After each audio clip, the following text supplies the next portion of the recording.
The search for stories is on.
Hello, happy Monday, everybody. Welcome to my tea table. My name is Elise, and we're going to be talking about dignified hospitality, as we do every Monday for the past over year. We're going to be in observation of Asian Pacific American Heritage Month, going to be looking at some various voices, all Asian voices, around the concept of authenticity in food. We've talked about this last year, not specifically in regards to Asian culture and the history of Asian influence of cuisine here in the United States, but more generally about all types of cuisine. But in observation of Asian Pacific American Heritage Month, I did see an article that went quite viral a few weeks ago, and so we'll be looking at that article, seeing what's being said, and then looking at some other voices, and hopefully in this effort we can finally wrap our head around the respectful way of holding space for various cultures, as well as the evolving culture that is here or anywhere. And this is something that's applicable for cultures all over the world, not just here in the United States. Of course, we're talking specifically about Asian Pacific American heritage, but these concepts we'll be talking about today are concepts that are actively in play all over the world as we are becoming a more and more globalized community. These are not problems or opportunities or because it's not all problems. You know, so the article that went viral does focus on a lot of the problems, but I wanted to bring in some other voices that will kind of bring light to the opportunities. There are opportunities of expanding cultures all over the world, to be more mindful, and also change, you know. And if we have time, I also want to look at some articles about how the authentic cultures in the places of origin are changing themselves. And I think that's kind of useful, you know, when the value of authenticity in our food has become so important to the elevated consumer, we can often find ourselves becoming very strict about what we can call authentic. And I think kind of seeing how cultures and styles are evolving at origin would bring some confidence and understanding that those things, those same concepts and those same behaviors are going to happen here in the States or anywhere else in the world where there is a diaspora of communities and cultures that have expanded and gone to other places. Hello everybody, welcome to the stream. Hope you had a wonderful weekend. Happy Monday to you.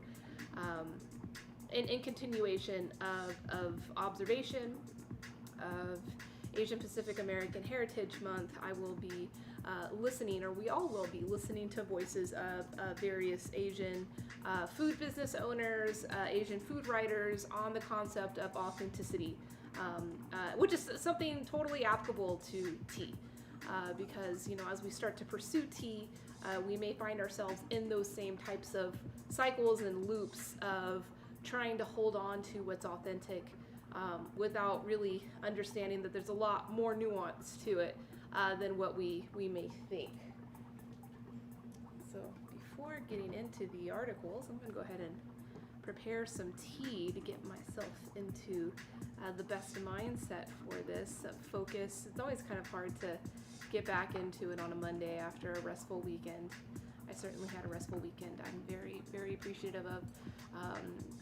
Our weather started to cool down a little bit yesterday, which, if you have ever lived in Vegas, you understand how big of a deal that is. Or not just Vegas, just anywhere that that is a desert climate that's, you know, constantly facing extremely hot temperatures. Let's see, what tea am I going to drink today?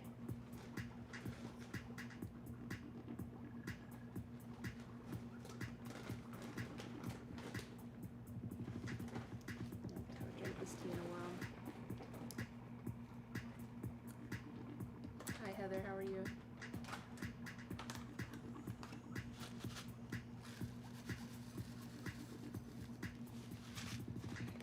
My friend's tea from Darjeeling. We do not sell his tea, not yet, but hopefully soon. Beautiful second flush. I believe this is from 2017 or 2018.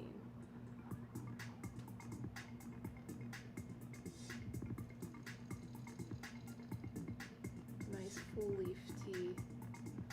I'm doing really well. I've been spending a lot of time outdoors. I've been eating really well, cooking, spending a lot of time in my kitchen, which is good. Cleaned my house. That doesn't happen often. And then I hosted my first tea tasting event in the tea room since the beginning of the pandemic. So that was really good. That happened on Saturday, and it was like a family event. Oh, it was so heartwarming. There was 3 generations, 2 different families. Hello Azur, thanks for coming in and saying hello. It felt really good to have people in the space, to have people enjoying tea, learning about tea. You know, of course I get to do these wonderful live streams with you all, which I'm so grateful for this opportunity to stay connected around tea and to continue to talk about tea with you all. But, you know, it is pretty sad when you don't get to do it in person, so it's all finally coming back. It's all coming back.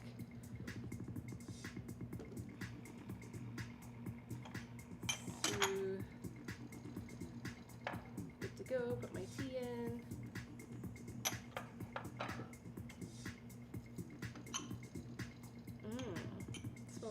I haven't had this in a while. It's smelling super deep, chocolatey, fruity. Oh, Dawn! I forgot that's your screen name here. Well, Dawn, good to see you as well. Always a pleasure. Always a pleasure. Yeah, we're going to be talking about Asian food, specifically Asian food in the United States, because we are still observing Asian Pacific American Heritage Month. So looking really around the concept of authenticity. Is authenticity important? Is it harmful? Is it something to strive for? Or I don't know, there's a lot of concepts around this. So I have several different articles to look at. None of them are like the peer-reviewed academic articles that I'm typically bringing to you all. So don't worry, we're not going to get that deep into it. And one of them, oh, hey, Eric. Hi, Kayla. Oh, sorry, I missed all of y'all's chat. I just now turned my chat on for y'all. I'm going to be drinking, I'm drinking a Darjeeling tea here. Not one that I sell. This is my friend's,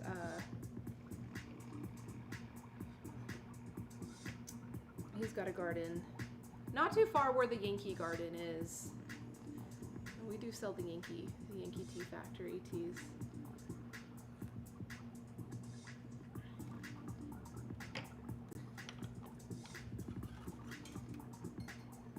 So what was authentic about your Vietnamese food, Kayla?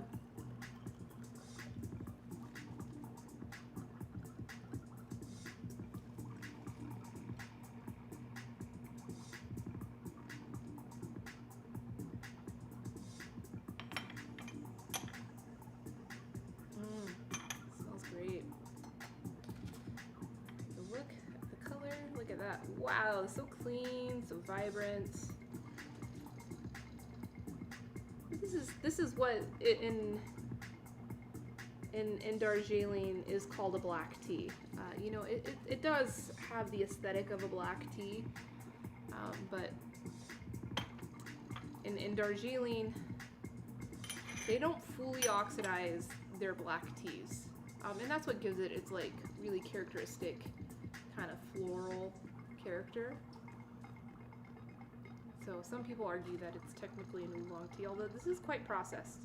A lot of times with Darjeeling teas, you'll see a lot of green still on the leaf, and that's meant to be there. It's intended to be there. It just hasn't been fully oxidized.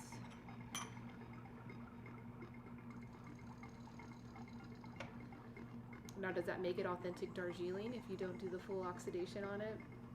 You know, that's definitely an argument that tea people, tea professionals will get into. I don't like to get into that argument. I don't think it's as important to identify authenticity. It does help, like in China, there are standards for different types of teas, like in the tea market when that tea is being evaluated. There are standards of like cultivar, plucking style, processing style that, you know, they don't use the word authentic, they just use the word of real, of true. Like, you're gonna sell this tea as this with this quality grade. It has to follow this certain protocol. But, you know, that can become a slippery slope as you start looking into other teas.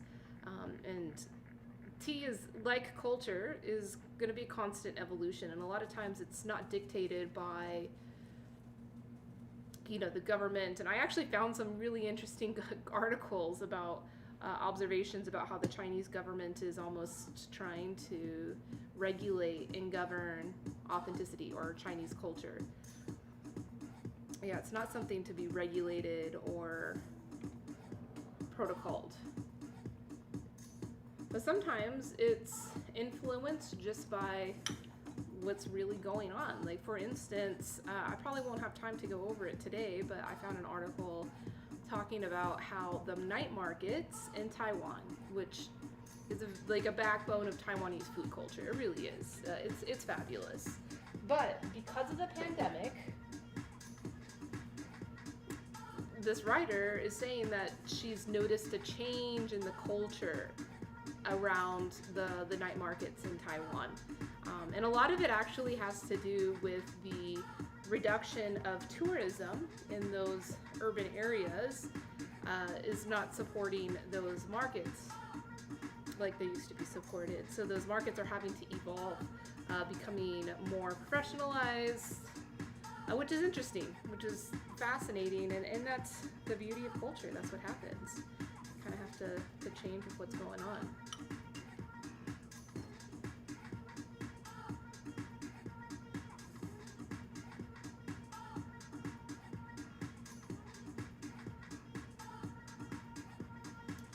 Ooh, I love Chaozhou style Chinese food. I always say that that's my favorite in China when I have the great privilege of traveling there, which I've never had a bad meal in China. I've certainly had some sketchy meals, but it still was friggin' delicious.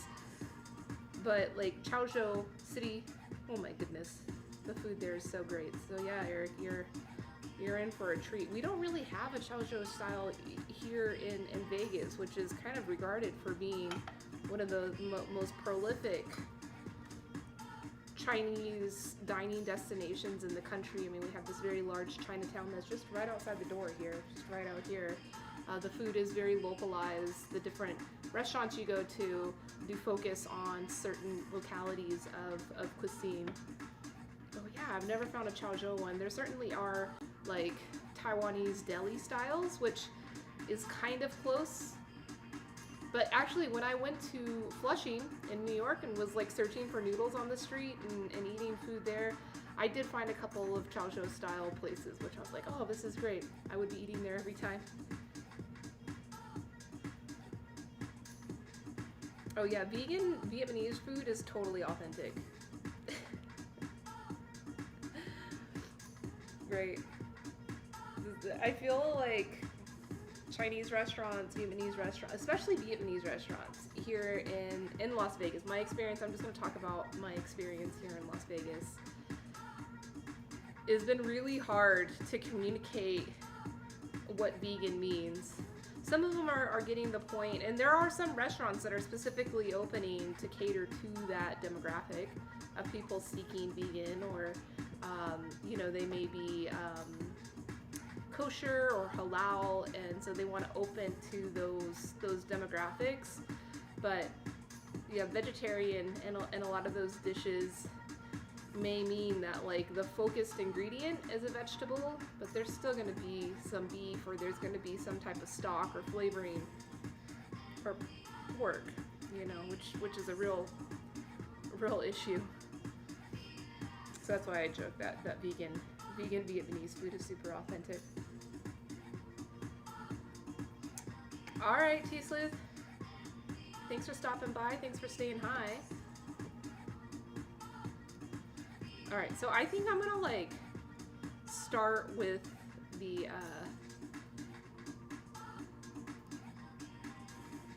more like specific article. It was actually written this month, published this month specifically for celebrating Asian Pacific American Heritage Month.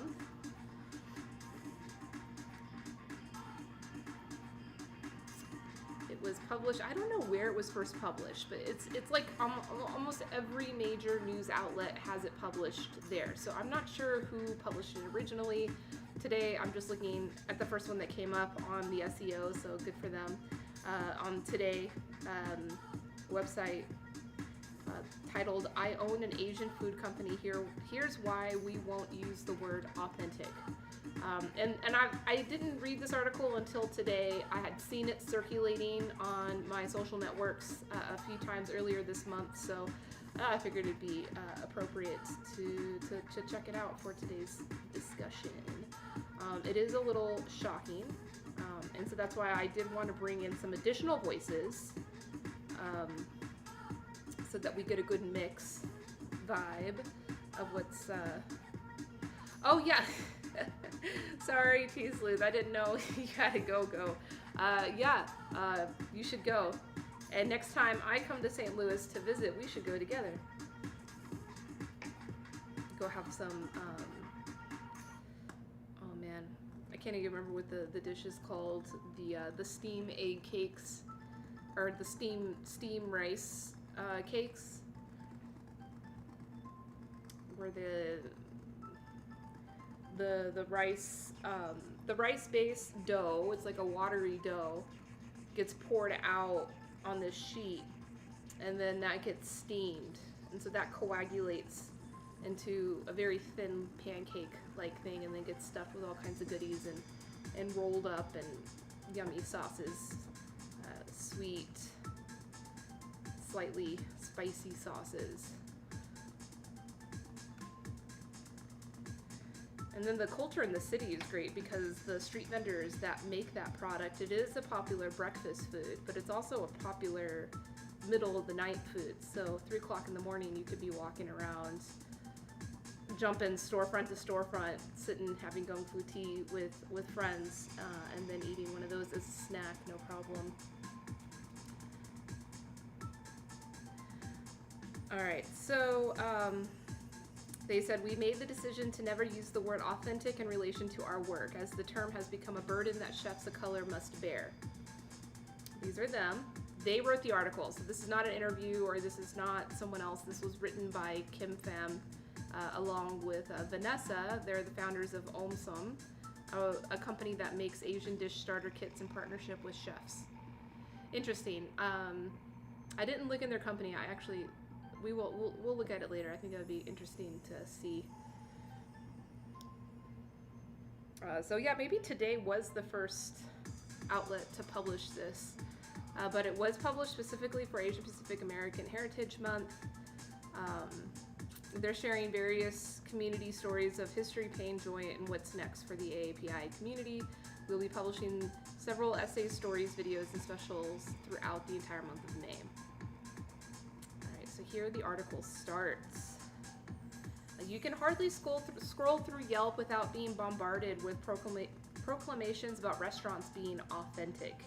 As the co-founders and proud and loud Asian food brand APAHM, my sister Vanessa and I hear this word used a lot to describe what we do. It's often coupled with good intentions and a complimentary tone, but it's a word that we actually shy away from. It surprises folks to hear that we don't ever use authentic when we describe our company.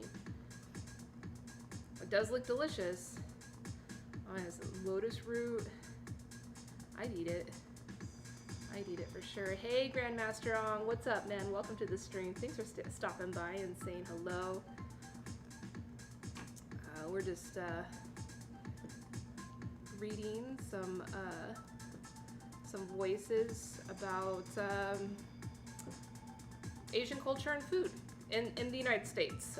So that's something specific. We're looking at the history of Asian culture and food here, which is cool because it's something that applies to all countries and all communities around the world. This was a deeply personal choice before it was a business one. As a first-generation Vietnamese American and daughter of refugees, Vanessa and I started APAHM to reclaim and celebrate the multitudes within Asian cuisines and stories. A large part of this mission is to intentionally reframe much of how the West views Asian food. Through our introspection, we made the decision to never use the word authentic in relation to our work, as the term has become a burden that chefs of color and their cuisines must bear. It is, by and large, a restrictive view of how dishes from communities of color should taste, look, and cost. Our chefs are hardly given the same space and freedom to innovate as their white counterparts, and thus creativity can stagnate when we're only given a handful of ways to exist. That's a cool looking graphic.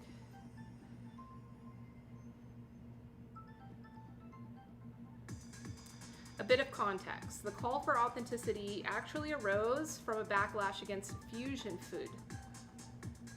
Considered the culinary buzzword of the 90s, fusion, often hodgepodge and frequently bastardized versions of ethnic cuisine, became a dirty concept.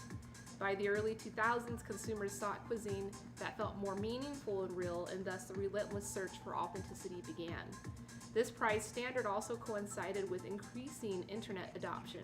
Suddenly, in chat rooms, YouTube channels, and platforms like Foursquare and Yelp, anyone could become an expert on authenticity. But the power to define something as authentic was in the hands of mostly white American consumers, not those with expertise in the cuisine.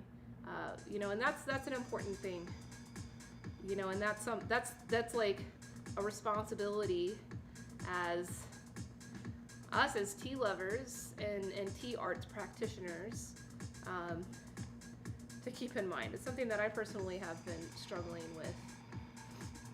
So I'm grateful to be hearing these kinds of voices to help navigate my own journey. Western cuisines are continually given space to contain multitudes, upscale, modern, fusion, inauthentic, innovative, etc. There isn't nearly the same policing in Western cuisines to be authentic, yet cuisines from communities of color have to stay cheap or lowbrow to qualify as such. In addition to robbing cuisines of complexity, we also place a cap on how these dishes can be valued. In 2019, an Eater report found that Yelp reviewers associated authenticity at restaurants serving European cuisine with white tablecloths, elegance, and an overall positive dining experience. The same report found that authenticity at non-European restaurants was tied to cheap food, dirty decor, and harried service. It has become clear that there is a ceiling to how our food techniques, ingredients, and crafts are worth. Time and time again, we force our cuisines to be loved only as hole-in-the-wall establishments with a matching price point, without recognizing that there can be and is more to our cuisines. Not only does authenticity restrict people of color's food, it is an ambiguous and unfair concept. And yes, this means taking a look at how our own communities use the term. As a first-gen Vietnamese American, I have absolutely been guilty of asking for authenticity from restaurants and chefs in the past. When I called for this standard, I had often drawn on nostalgia and memories.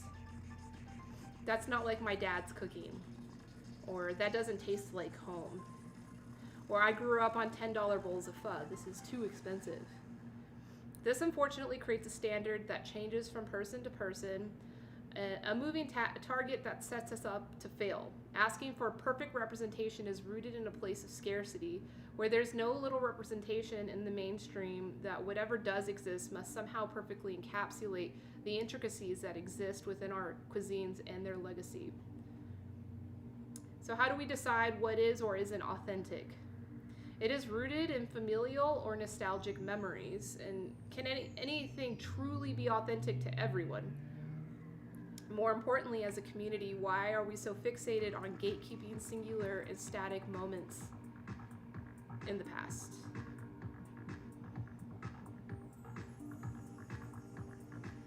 See, and that's something that happens in tea a lot. Like when you're taught tea by one teacher and you become dogmatic of that way of tea, you can catch yourself in the same kind of trap. And so that's why, I think it's really important to host this conversation on our platform. Because one experience does not define how that experience needs to happen again and again and again in order for it to be valid. Obviously, none of this is black and white. Let me be clear, I'm not advocating for bastardized ripoffs created to capitalize on cultures and cuisines of color without compensating or truly paying homage to either. And they reference this Mahjong line debacle, so I'm gonna click on that. We'll look at that later. But when you do call for authenticity, I suggest asking yourself the following questions. So here, good, we got action points for us. Whose point of view are you centering? As you judge price and taste, examine whose perspective you are centering. Are you filtering your opinions through your own memories and expectations from the past? Are you filtering through the eyes of the West, who has historically undervalued most of the food from communities of color? And the next question is, which power and privilege structure are at play?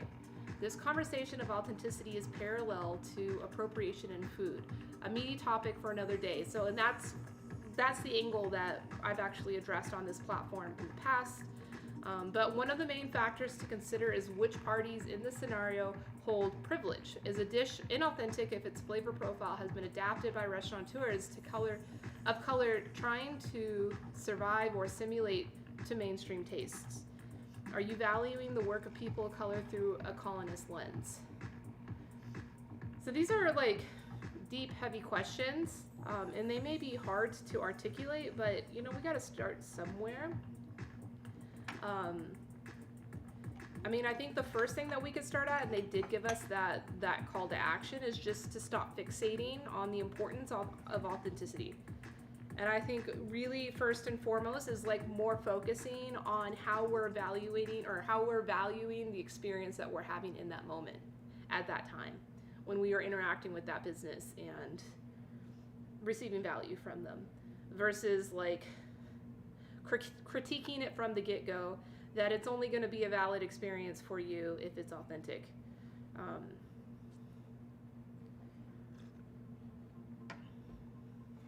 Right?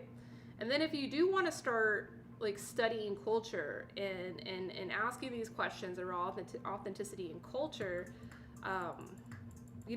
then we can start getting into these questions. But the very first step we have to do is just valuing each experience as it's happening. And then we can dissect it later on. But dang it, if someone's providing sustenance to us, like first and foremost, just value that before trying to like value it based on its authenticity. Because authenticity is a moving target. And I'm gonna pull up my friend's article next, which was quite a controversial article when it was first published. This was published in Gold Thread, which is a really great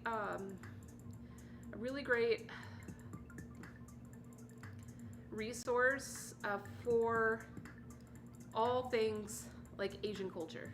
Just awesome. A lot of really great video content here. I put the link in chat. You can bookmark this, follow their social media. They create amazing content. And my friend Clarissa Wei, who I know through tea, she's done a lot of writing around tea culture.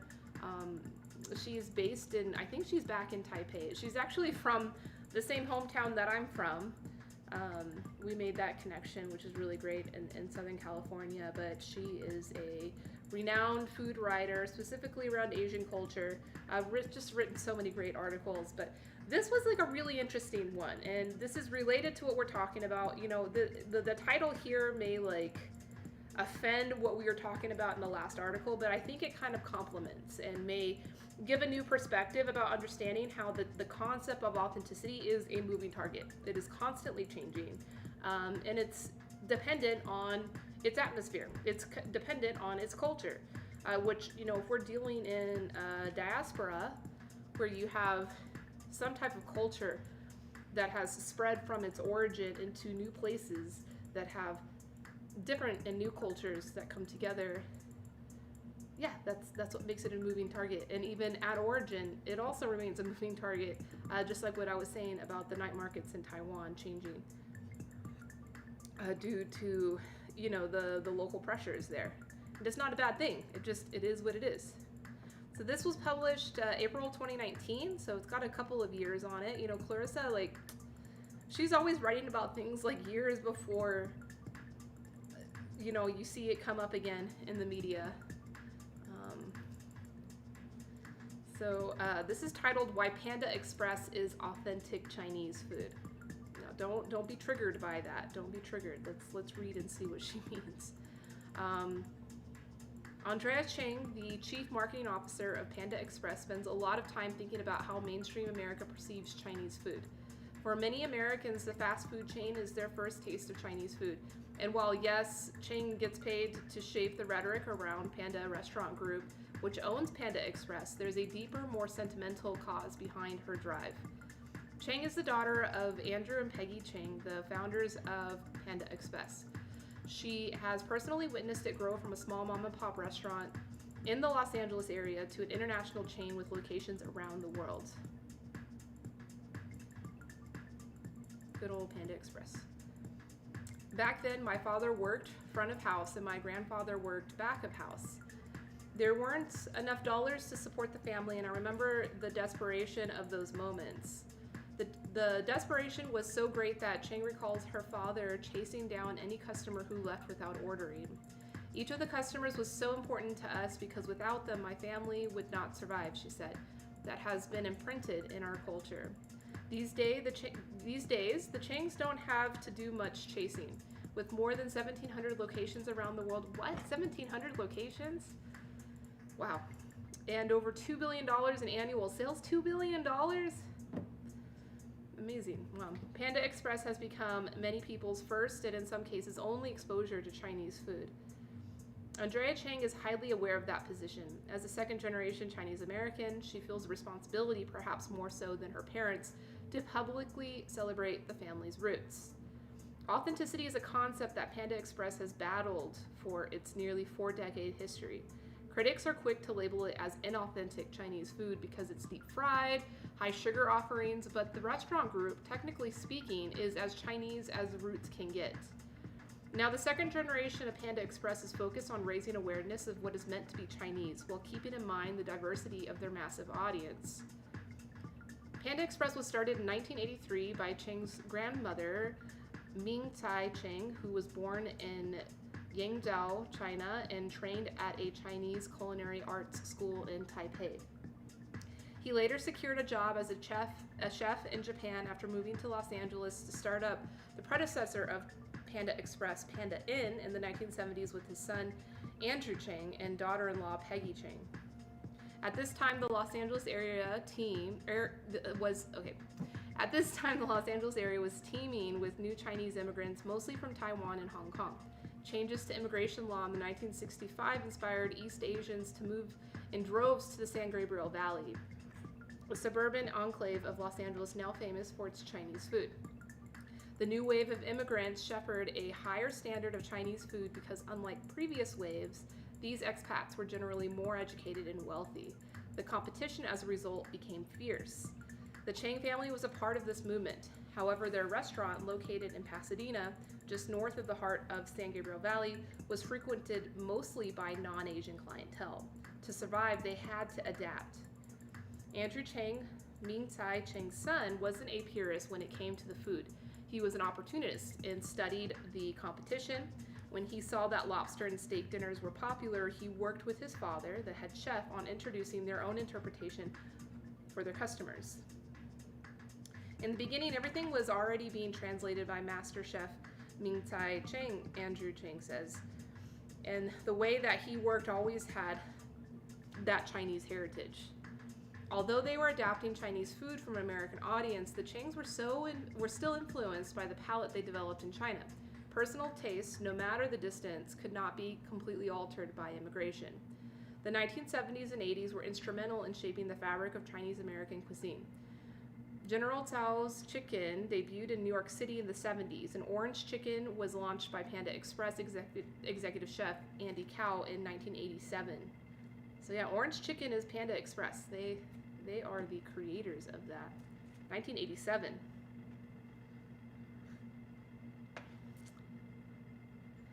They were survivalist dishes, plates that were crafted out of necessity in order to appeal to the non-Asian customer. These were the things that paved the way for all of the culinary originality that we enjoy today, Andrea Chang says. It's made it more possible for so many families here to become established and introduce a non-Chinese population to Chinese flavors. In many ways, the Chang's ingenuity is a reflection of how Chinese food has evolved over time. After all, the phrase Chinese food is a nebulous catch-all for any food that Chinese people eat. Regional food in China, whether it's in the north, south, east, or west, is shaped by local taste buds and ingredient availability. American Chinese cuisine is no exception. Today, Andrea Chang ensures that every dish that Panda Express rolls out has a Chinese story with it. The people she hires are highly educated in the cuisine's history and intricacies, but they're also flexible in their approach to food. The American palate is much more diverse now. Before, the mindset was heavy, sweet, and saucy. That isn't the case anymore. Born and raised in Taiwan, okay, so here's their new director of culinary innovation, which I wouldn't be surprised if he's a food scientist, because I remember back when I was in my food science program in Southern California, Panda Express was like a pretty powerful employer of people within my program. Born and raised in Taiwan, Wang moved to Los Angeles in his teens and went through classical training at the California School of Culinary Arts, which is now Le Cordon Bleu. Later, he learned about the technicalities of Chinese cuisine from his Burmese Chinese father-in-law. Both Wang and Chang have an encyclopedic knowledge of Chinese cuisine, and they are no strangers to regional distinctions. They are as knowledgeable about the nuanced flavor of Sichuan cooking as they are about the historical origins of Jiangsu's sugar-heavy dishes. It's from this awareness where new dishes have been born. In fact, orange chicken, invented 30 years ago. What, that was 30 years ago? 1987? Almost 40 years now. Jeez. Was a rip-off of a Sichuan dish that's usually served with lemon peel and spice. Oh, that sounds delicious, though. These subtleties might be lost at the average customer, but they're still very much there, and that makes Panda Express a conscious ambassador of Chinese cuisine. The first generation was about survival, Ching says. The second generation is about heritage and individual expression.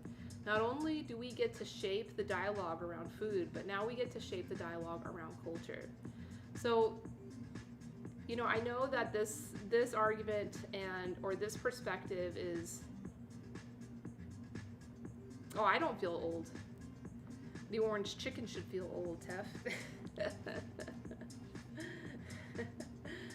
Yeah, I'm not feeling old. I feel great. Tef, how you doing? Thanks for stopping by. Good to see you. Good to see you, brother Tef, and everybody else that's here hanging out. And we're talking about authenticity in food. Tef, we've had conversations around this. You know, not in regards to Asian American culture and heritage, but you know, to Danish heritage. That just because a recipe is going to evolve as the diaspora changes and evolves itself, you know, does it make it any more or less authentic? And what is authentic? And that reminds me, I didn't even go to the dictionary today. I always like to do that.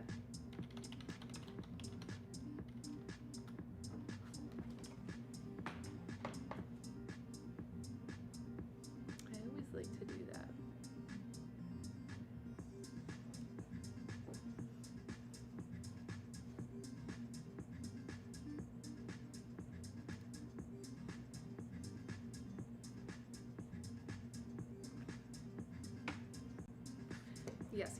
Let's go to the dictionary. But first I've got to center it so you can see it.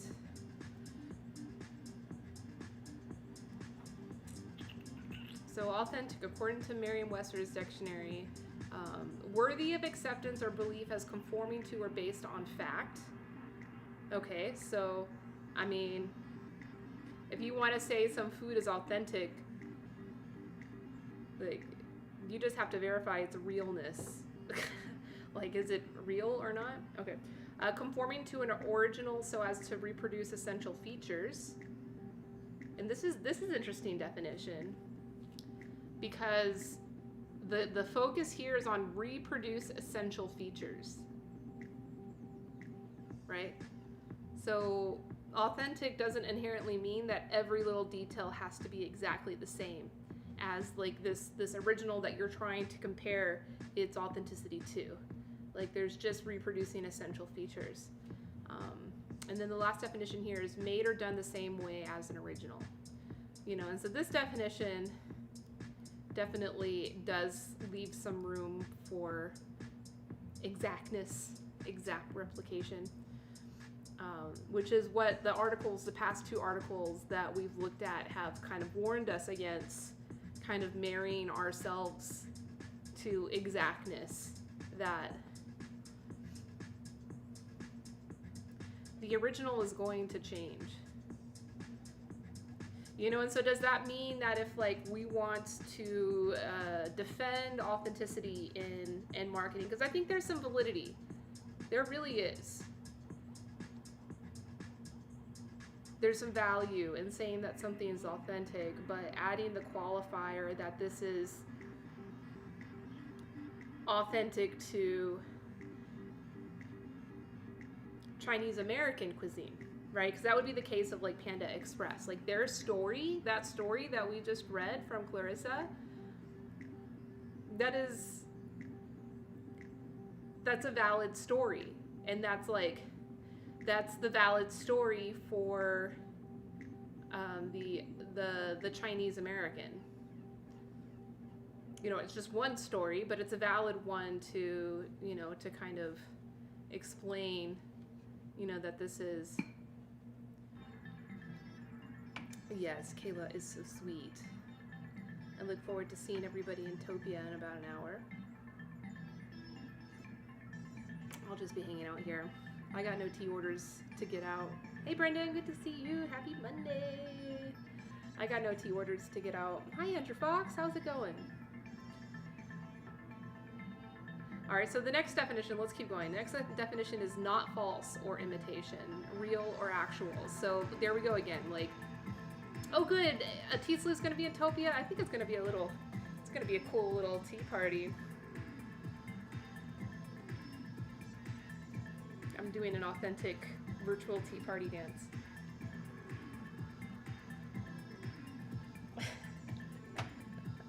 So authentic.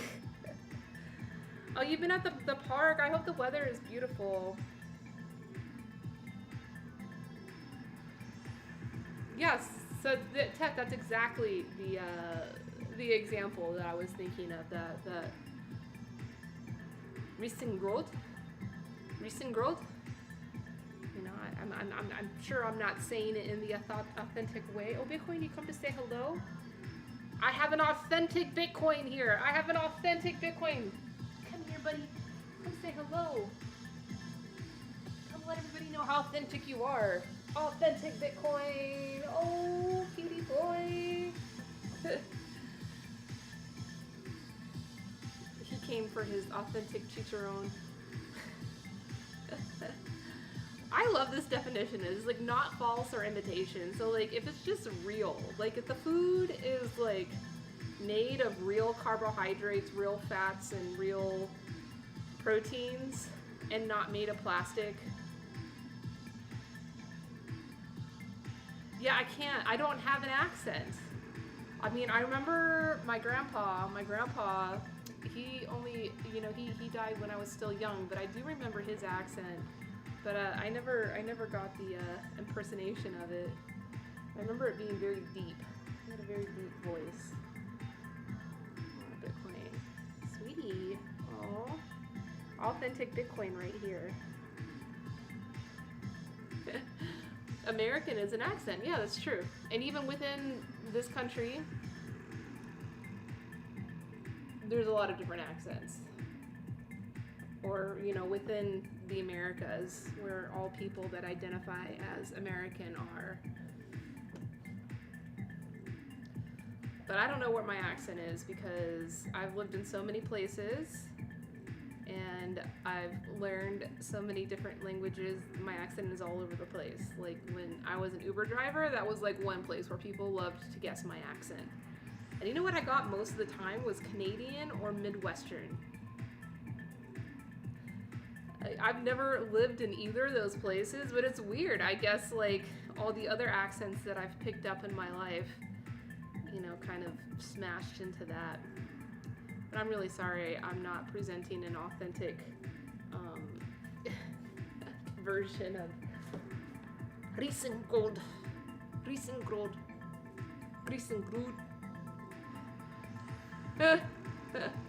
Oh, Eric, you think so? You think so?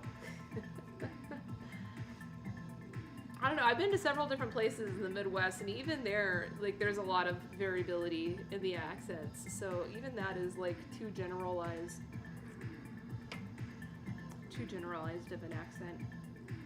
All right. So the next definition: true to one's own personality, spirit, or character. Bitcoin, you cannot be blocking these guys. These guys are trying to hang out with us.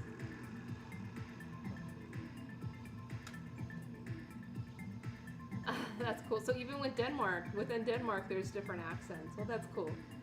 You say old people in Southern love to guess your accent since you sound like someone from Eastern Denmark.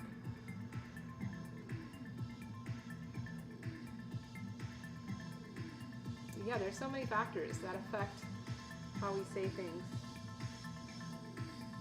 Okay, Dignified, come sit right here. I need you to be authentic right here, okay?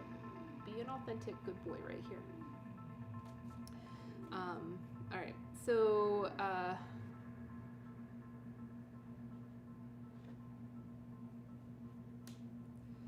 guess that's it.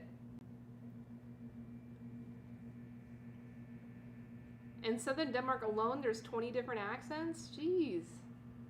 It's incredible. How old of a language, how many years has Danish been a practiced language? Spoken language, Tuff, do you know that? I mean, I guess I could look it up. I'm just curious about that. The history. I love history like that, like understanding. I've actually looked into it about Denmark, like when it was settled and kind of the history.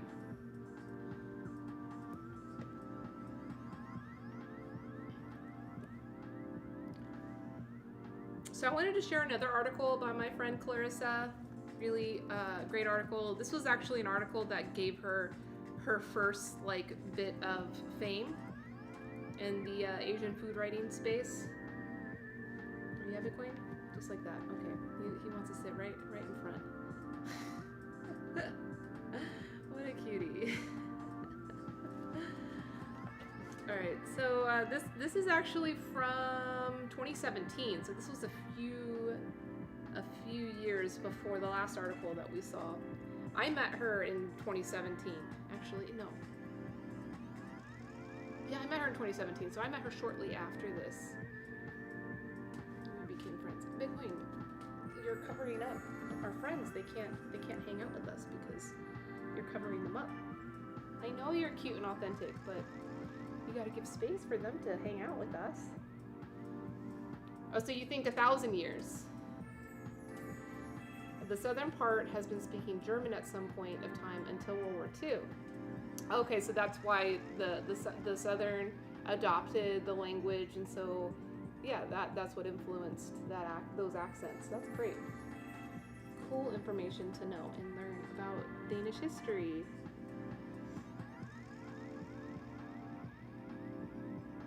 Lorraine Chun was browsing her Facebook feed when she noticed an argument between a person of color and a white person, the latter of whom could not be convinced that food often does and perhaps should feel political for people of color.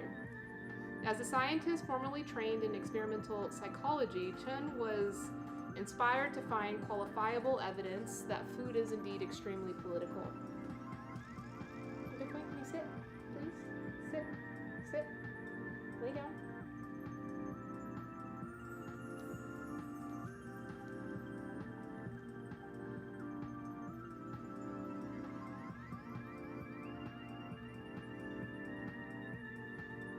Yeah, I just know of the Denmark from the Vikings TV show. But current Danish culture is 100 years old. See, interesting.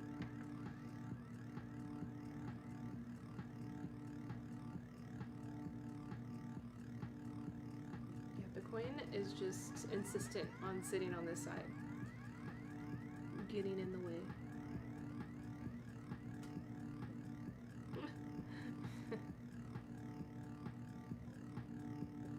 Oh good, you got your pancakes in the freezer. I was afraid you were going to eat them all in one sitting right then.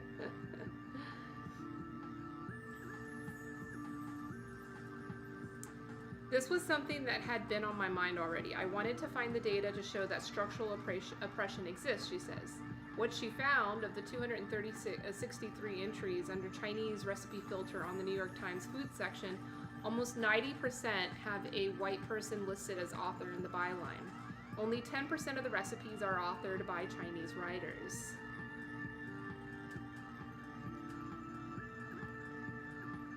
So that's a key thing to see. And this is all related back to what the other woman was claiming, that yeah, Bitcoin, you're making trouble. I have to move stuff over because you're making too much trouble over there.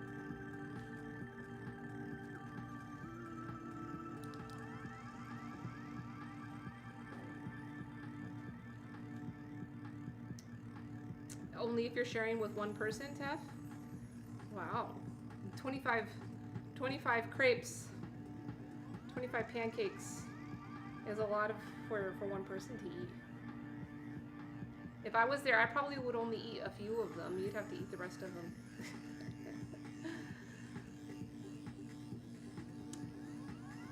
You nerd. Yeah, you're a big nerd. At least you're an authentic nerd.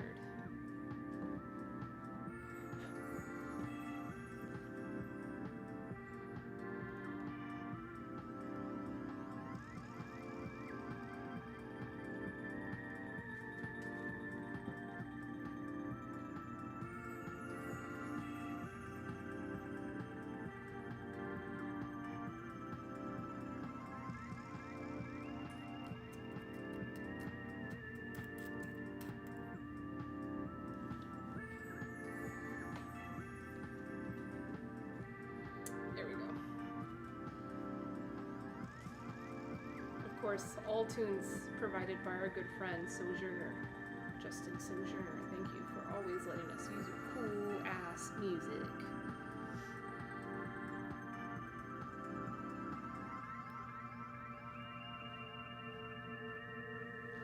Alright, so 90% of Chinese recipes listed in New York Times were written by white people. Only 10% authored by Chinese writers. Chen's data set is open sourced and her findings are meticulously broken down on her blog. Intersectional analysis. She researched each of the authors and ethnicities and listed them publicly. After she published her posts, some of the authors contacted her. Whoops. Oh, man. Hold on. Hey. Hello? Hello? Hello?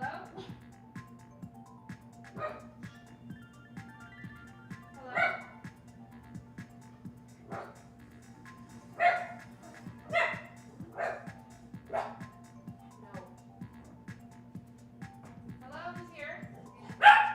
Who? Oh. I'm invisible to you. Here. Oh, okay. Hey, come on. Kelly, no, here, come on. Oh, Kelly. Come here, girl. Come here. No, I want her. Where did she go? Yeah. Come here, Kelly. Come here, girl. Where's the one? I want her. It's appropriate for what I'm doing. Kelly, come here, you little weirdo.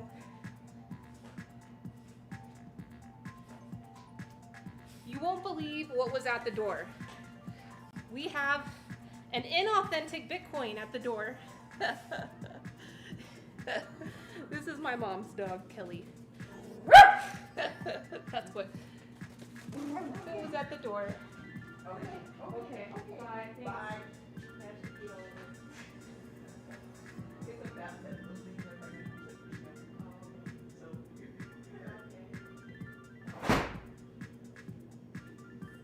Whew.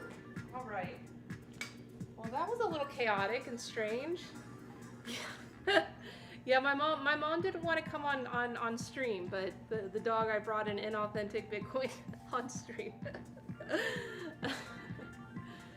Yeah, that was weird. No one ever comes knocking at the back door, so I was like, what's going on? Yeah, we should have a pancake and hug party. We totally should.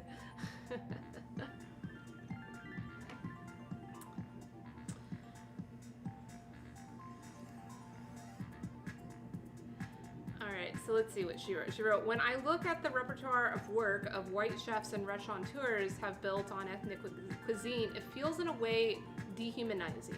White people are able to establish outrageously successful careers for being experts and authorities on the stuff that racialized folks do every day simply by existing. But of course, people of color will rarely, if ever, be called experts on how to simply be themselves. It's as if racialized folks and their ways of life are objects to be observed, study material of sorts, rather than entire countries, cultures, and individual complex lives.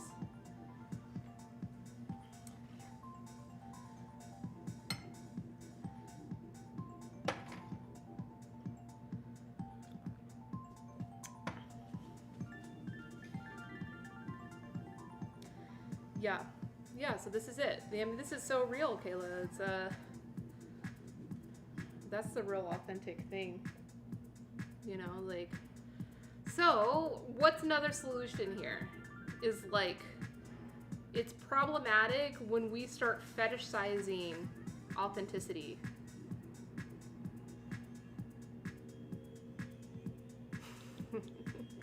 Yes, Tislu, thank you so much for communicating your boundaries. That's so important, and that's something that we like to advocate for here at this tea table on this channel, and hope, you know, that you take that same culture into your relationships and life. Oh, Bitcoin is like, I want back.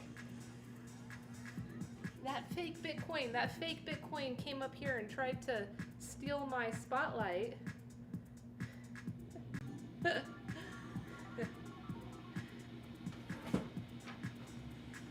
When are we gonna host this this pancake party? Come on, go to that side. You were wanting to hang out on that side. You couldn't hang out on that side. Okay, there you go. Yeah, when are we gonna host this pancake party? Bitcoin's into it. Bitcoin says no hugs for me either. He's got a hard boundary, and he'll communicate it.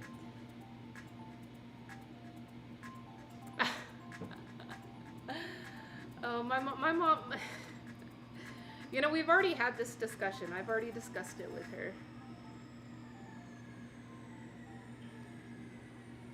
No, the recent girl that's made out of plastic, that's not authentic.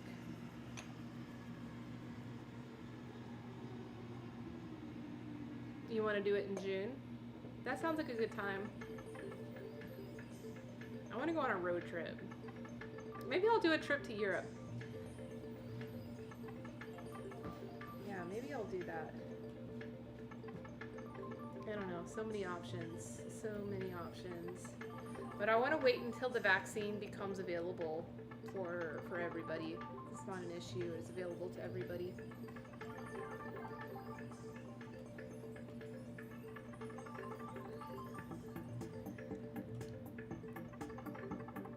So now Clarissa goes on to explain her viewpoint. She says, as a Chinese American myself who has built a career out of writing about Chinese food, the frustration that Chen expresses in her post is all too familiar. Chinese food was never fascinating to me. It is simply a part of who I am. My family would make annual pilgrimages back to Asia, and growing up, the fluorescent streets of Tainan in southern Taiwan, rich with some of the best food in the world, were as much of a fixture in my life as the blistering hot pavements of Los Angeles flush with drive-through burger joints. After school, my mom would take me to McDonald's for a kid's meal and for dinner. She'd cook us 3 cups chicken legs slow braised with 1 part rice wine, 1 part soy sauce, 1 part sesame oil. Oh, that sounds delicious. A steamed whole fish, also sounds delicious. A motley assortment of stir-fried vegetables, and pair it all with a cauldron of steaming hot white rice. While I loved my mom's cooking, I grew up to resent it. For show and tell, all I had to do was tell people that what I ate for dinner last night and be met with wide-eyed gasp from my teachers and from my peers. A chorus of oohs. I quickly became the weird kid who adored boiled pig intestines and fermented tofu. Yeah, I think Denmark is a good place to live. Let's all go crash Tef's house. I think that's a good idea. Tef, you got enough space for us? You got enough space for us?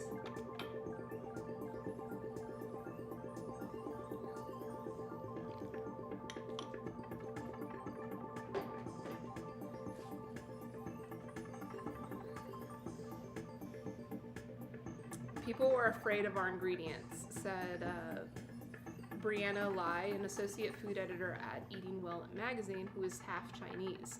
They would see our shrimp paste bottles and think it's really horrific pot. It's this really horrific pot. So imagine my surprise when the 2000 hits and miraculously the food of my people was suddenly cool. Fish sauce just turned popular in the last 10 years, Lai says, laughing. In 2006, travel shows began highlighting China, showing viewers firsthand what cuisine in the Far East is actually like. That same year, Los Angeles writer Jonathan Gold became the first food critic in the world to win a Pulitzer Prize.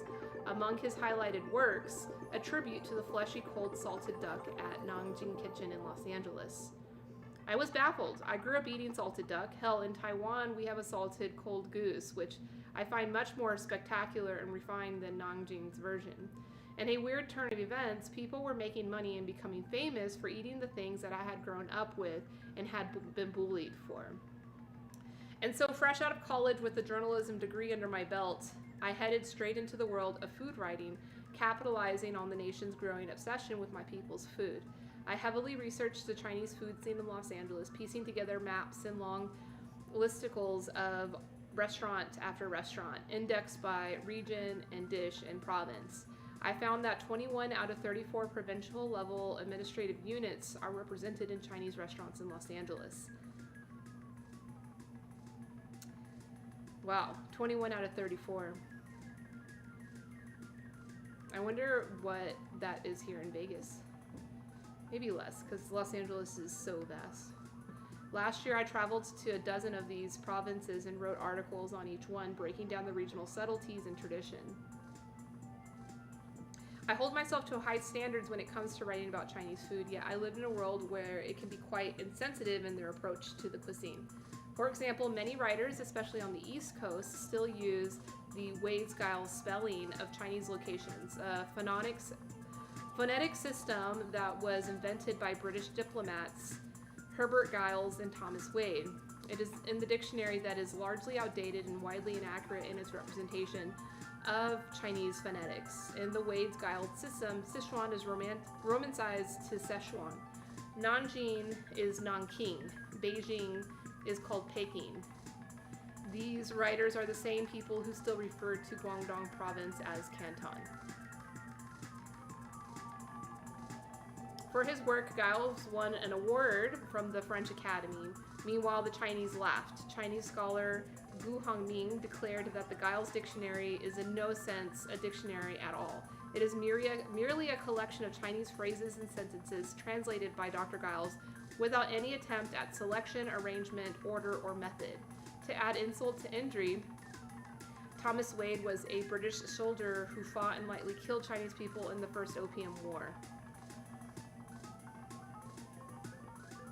Our food is largely looked upon from the sidelines as a mysterious cuisine of antiquity. Only certain dishes like noodles, dumplings, kebabs, and rice bowls have been normalized. The majority is still largely stigmatized because, bluntly put, white people have not decided they like it yet. You'd be hard-pressed to find a cookbook dedicated to Chinese fermented tofu, which in Western texts is often described as the scent akin of rotting corpse. To me, blue cheese is far weirder. For goodness sake, stinky tofu is vegan. Prosciutto in the Western world is glorified, but people have rarely heard of Chinese ham. Marco Polo allegedly brought ham-making techniques from China to the Chinese city of Jinhua to Europe, and many of today's processing techniques for dried cured hams have evolved from the techniques from the modern Chinese city. I tell people I love the texture of jellyfish head and still get weird looks.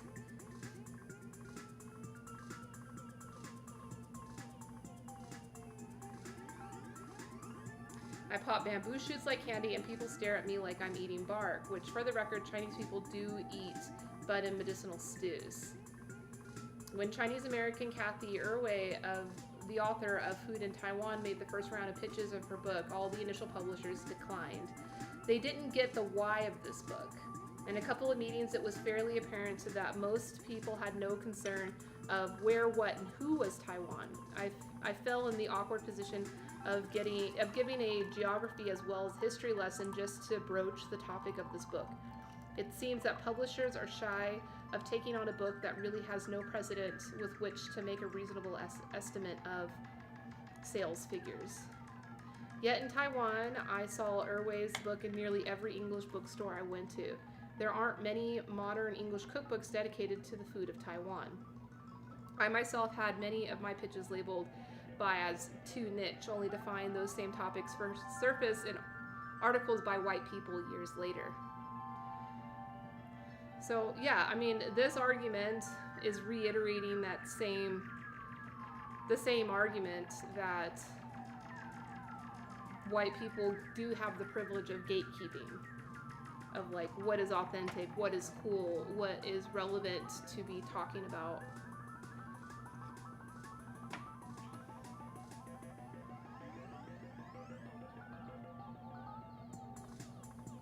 The truth is that editors are more drawn to pitches by recipe developers and writers that are more like them, Lai says. Consequently, context is lost in a lot of pieces about Chinese food. Nobody actually tries to interview people in the Asian restaurant or the workers or have any sort of conversation. Salil Ho, chef, food writer, and the founder of Racist Sandwich, a podcast about food and race. I think it's this perception that these people don't speak English, so that talking to them will be trouble. People will complain incessantly on Yelp if a bowl of Chinese noodles goes over $10. However, the sheer labor and brute skill that goes into a bowl of hand-pulled noodles is absolutely mind-blowing. Pasta pales in comparison. I know this because I went to a beef noodle soup school in the north of China. There, every single day, one must pull dough at least 100 times a day. The type of noodle varies by location. There are knife-shaped, hand-pulled, and hand-torn noodles. There are belt noodles, thin noodles, short noodles, noodles made with rice, with arrowroot, with wheat, with potato starch. In China, I learned that the secret to the elasticity of hand-pulled noodles is an obscure desert plant. Imagine if a hipster white chef started making pasta and enhanced it with salt bushes in the Mojave Desert. He'd receive a roaring standing applause and a string of awards. Chinese people have been doing the equivalent of that for centuries. Clocking in at about 5,000 years, China is the longest continuous civilization in the world. The Chinese, after all, were master farmers and cooks. Though the country only has 10% of arable land worldwide, they produce food for 20% of the world's population. That's a pretty incredible stat. Only 10% of the arable land, but then they feed 20% of the world's population. Yet here in the West, we read and commission more stories about poop-themed restaurants, communist hot pot eateries, and dog-eating festivals than deeply, thoughtfully researched pieces on Chinese pickling techniques and the art of Chinese lamb roasts. Yeah. Because, yeah, we like to fetishize.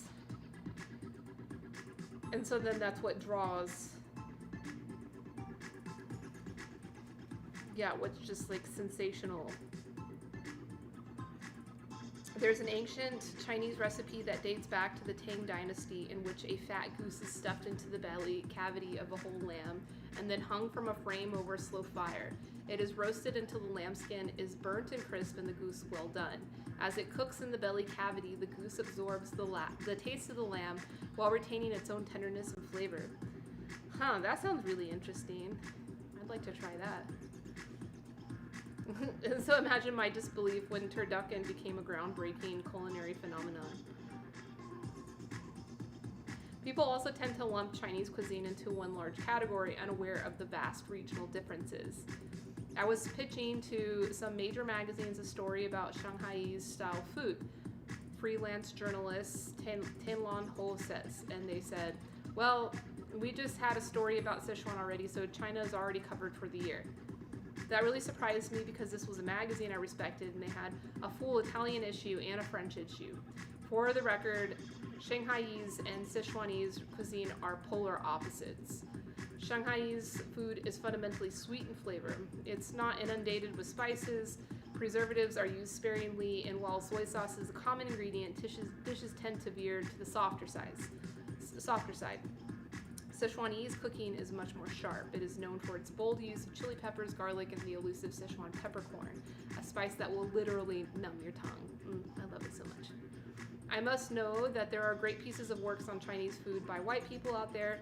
Carolyn Phillips, for example, a white woman, recently came out with a fantastically written recipe book on Chinese regional cuisine called All Under Heaven. Phillips, who is fluent in Chinese, is a meticulous researcher, lived in Taiwan for 8 years and married a Chinese guy, and worked as a court interpreter of Mandarin for over a decade. At the end of the day, this is a systemic issue. It is not the fault of writers per se.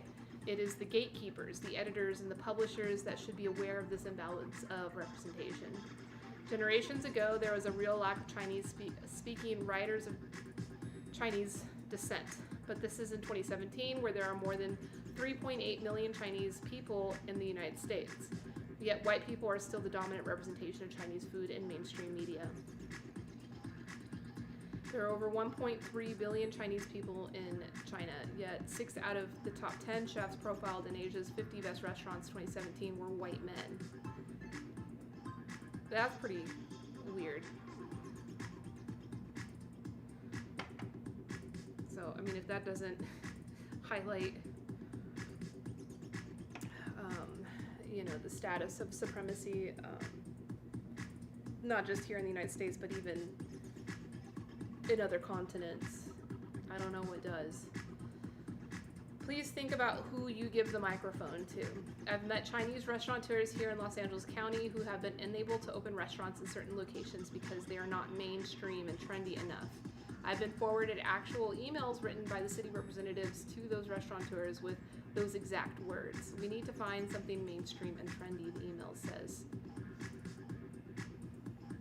I've read too many articles rooted in the exoticization of people's foods, written by white writers who don't speak a lick of Chinese. So there it is. A good researcher and writer may be able to winnow out that backstory, but it will still be third person as opposed to a writer who has lived that culture, who can write from a much deeper personal point of view. I don't believe that only Chinese people can write about Chinese food, as there are also good Asian food journalists who would do a fantastic job covering French pastries, but Chinese American writers who can cover Chinese food should be sought out for their personal insight and the humanity that they can bring to these narratives. I don't air these grievances in a vain attempt of recognition. As a Chinese woman who writes about Chinese food, I write this because history has a way of erasing our role in our own food. In California, when Chinese farmers first arrived to the swampy shores of the Sacramento Valley in the 1850s, the story is that they looked at the land and cried. Eventually, with the help of the Japanese, they were able to convert the area to a productive piece of land. Land prices increased fourfold, property values soared, and soon bankers and land companies rushed in. Rice became one of the most profitable agriculture industries of the state, the new gold. But a backlash arose as more established Americans began to vilify the Asian settlers who had created this industry, and in their opinions could steal jobs that were rightfully theirs. By 1930, this ongoing discrimination caused California's alien land law to be passed, barring most Asian immigrants from starting their own farms by prohibiting non-citizens from owning property. Chinese, Japanese, Korean, and Indian tenant farmers were forced to lease land from white landowners, yet still produced much of the rice at the same time. Today, the California rice industry is a $5 billion business, and Chinese people have, to no one's surprise, largely been erased from its history. So yes, food is political for us. It always has been. It is time we give Chinese people the recognition they deserve, starting by letting us tell our own stories. So there we go. I mean, that's the best that I can offer for you, Clarissa, is sharing your words and perspective with our community. I hope it's been valuable. This is something that I hear about tea. There is an ongoing conversation around cultural appropriation in tea. And I won't go into detail about who's responsible and what exactly they're doing, but I mean, basically, there's an inherent reverence attached to the practice of tea. There is. It just is there, regardless of what culture you come from, or like you just feel it. Like even the chemical makeup of tea as you drink it, even if you don't brew it just right and do it like the ceremony says, like there is some inherent reverence to it. And a lot of times people will, especially people that have been taught from one perspective, so they have one teacher that's introduced them to that experience of authenticity, of what you think to be authentic for tea, and then you end up proliferating that experience and then even starting a business, which is fine, totally fine to do. Business is what allows us to sustain our work So if you're doing the good work of introducing a tea lifestyle to people, we need to support that. But so many times, this false sense of reverence, this false sense of authenticity is attached to tea. Oh, you're a tea master, you're doing tea ceremony, and this is the lineage of the tea ceremony that we're doing, and it's meant to be done this way. And oftentimes the response you hear from Chinese Americans or Chinese people, like, they're not offended. They're not offended, but they think it's silly. They say, oh, this is really silly. Like, tea, the tea is just something that my grandpa used to just sit around and drink with his friends casually. They'd be chain smoking cigarettes. It just is like this. It's not this reverent thing that you're making it out to be. And that's exactly in line with what Clarissa is saying here in this article. The fetishization ends up turning into a source of disrespect.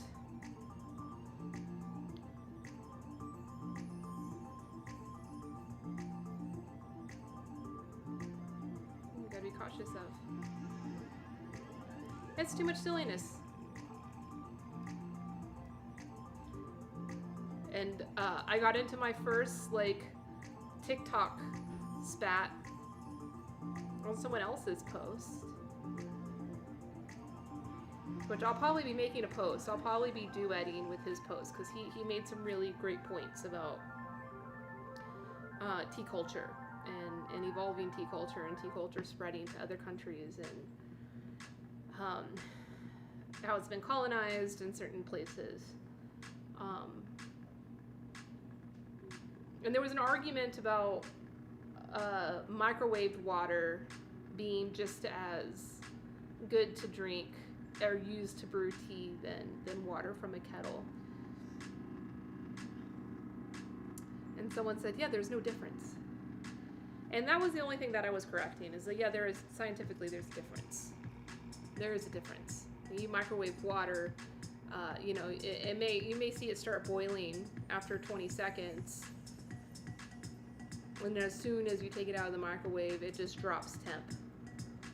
And that's because different places within the vessel are getting activated, and they may reach a boiling temperature, but then there's other places in the vessel where it's not. So there's a difference, and that's all I was saying. And people were then using their gatekeeping of the proper way to brew tea. You know, you don't want a rolling boil. You don't want to reach a boiling boil with your kettle, because you shouldn't brew tea with boiling water. Yeah, it's not an even way of heating water.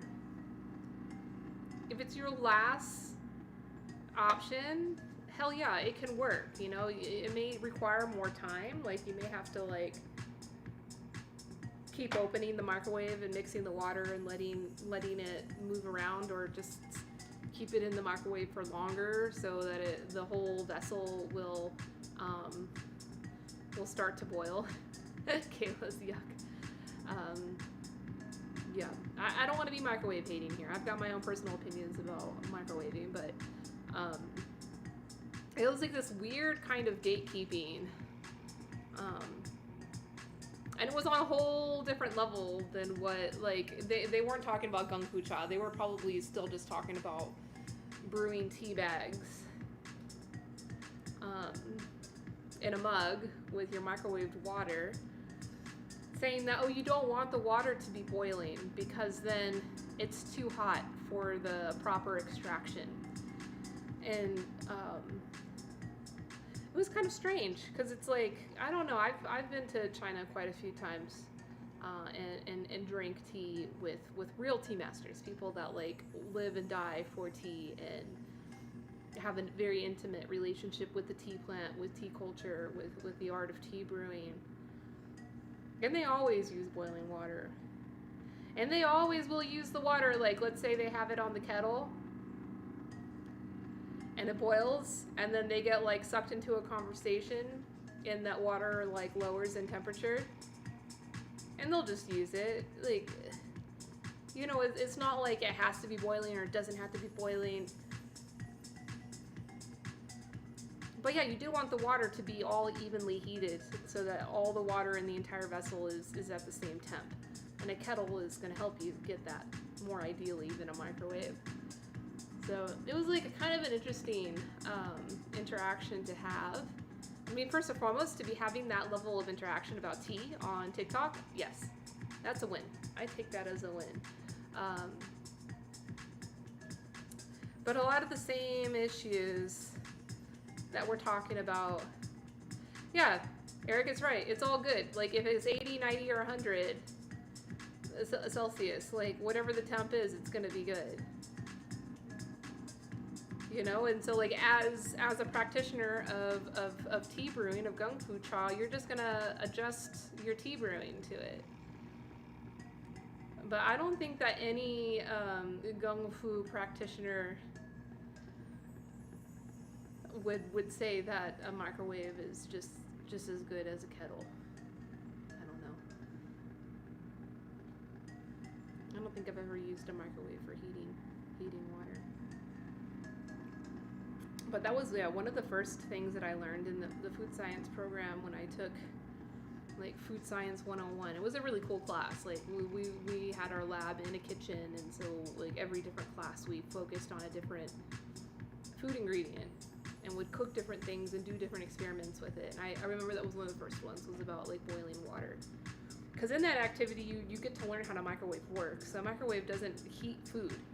It doesn't use like direct heat like how, you know, the fire on your stove will apply direct heat to heat the food. It just like electrically charges the water molecules, specifically water molecules. So that's why something that has no water in it, if you put it in the microwave, it won't heat. Like nothing will happen to it. Like if you just put like a glass plate into a microwave with nothing in it, you leave it in there for 20 minutes and take it out, like it will have no heat. Because there's no water molecules there that it's like charging.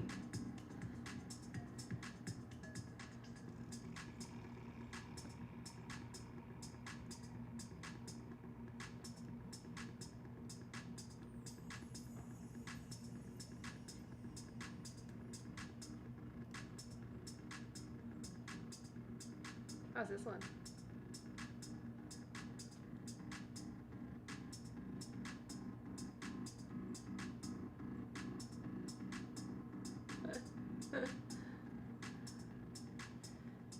But the thing is, Eric, like let's say that you're in a space and a microwave is like the only option you have for heating your water. But you still want to like prepare tea for your guests. Is it any less gung fu cha? Is it?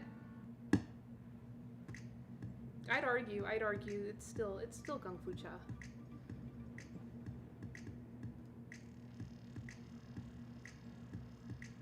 Could be interesting. It's different for sure.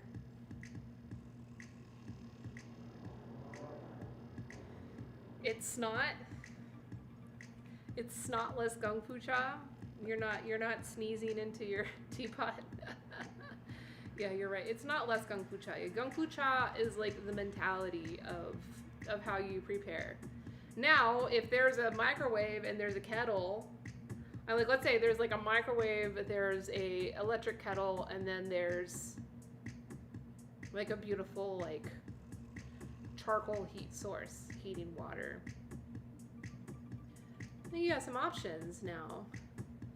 And if you have the resources and ability to use the method that's going to be the most mindful and the most parallel with attention to detail, then that would be gung fu cha. But like immediately going to the microwave because that one's gonna be the fastest is not gung fu cha. Because there's a difference. There's definitely a difference. Yeah, this image is interesting. This is like an older article from Thrillist. And it's not specifically about Asian cuisine. You know, we have been focusing on Asian cuisine, but I just thought this had a really interesting hook in its title. Why authentic food is bullshit.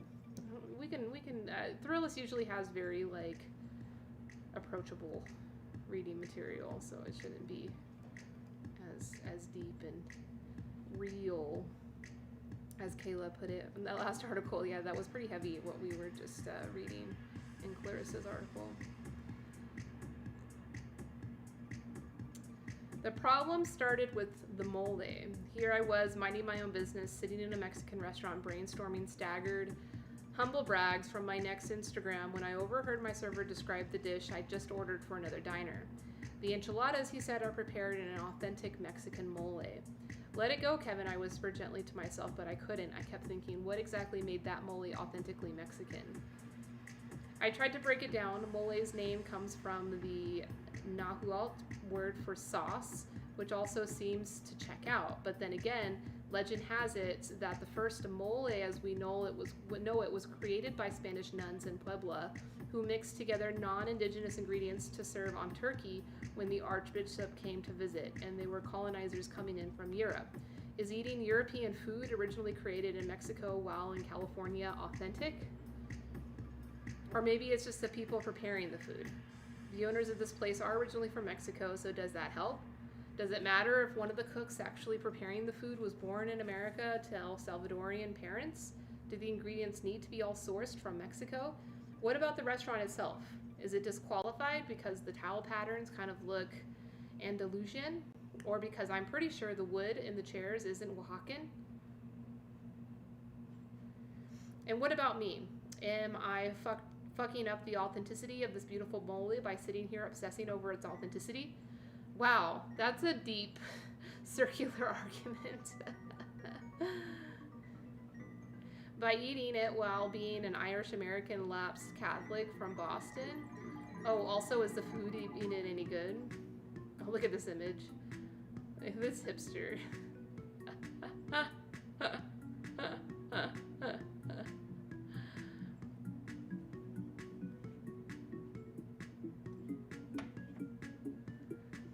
In the American food scene, the word authentic is touchy. A certain strain of foodie scours ethnic enclaves, searching for authentic meals they've never experienced before.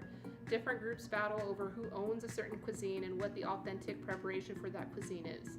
Chefs seek to give diners an authentic taste of a type of food through the ingredients, preparation, and setting.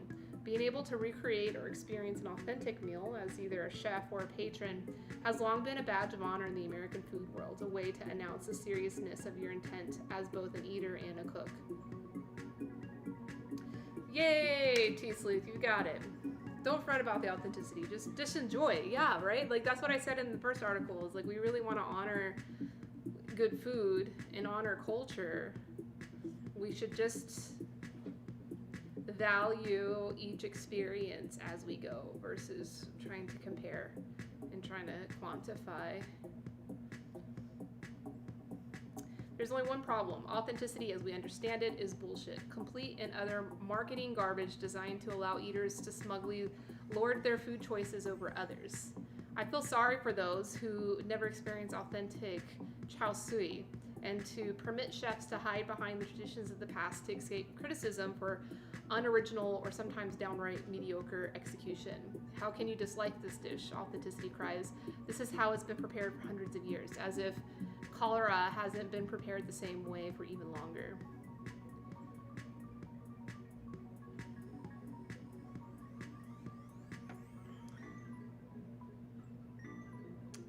Hey, Bud Light lover. Is that authentic? You talking about authenticity? Michael Bob? I never heard of Michael Bob beer. Tell us more about it.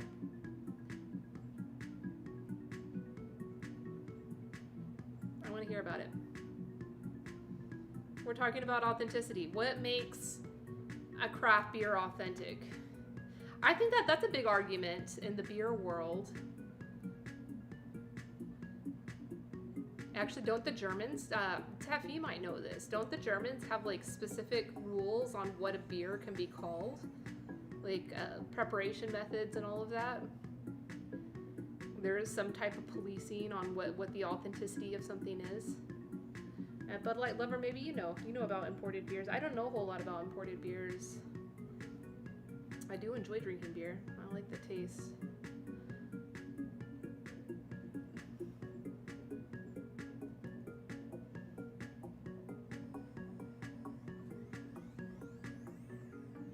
This isn't the first essay anyone in the food world has done on this topic. Tom Clemens' Lucky Peach essay, debunking the myth of authenticity, is more eloquent. John DeVore's take on Taco Bell is much funnier. Oh, that's funny, yeah, Taco Bell. Huatsu's commentary on Chinese cookbooks and the joy of inauthentic cooking is in the damn New Yorker. But here I am, anyway, humbly hoping to finally put an end to this pox. I haven't always been this angry about the use of authenticity, but over years of working as a food writer, my ability to examine this subject with a cool, Aristotelian logical sense has faded, replaced by the increasingly incensed awareness that we're using the word as a defense mechanism and trigger point, a way to pose and argue about ownership, like the subset of foodie culture that idealized it. Let's call them foodie fundamentalists.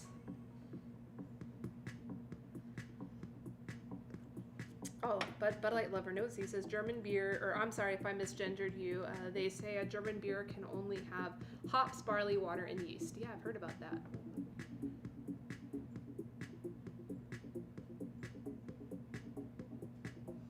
Oh, you want to change the music? You don't like it?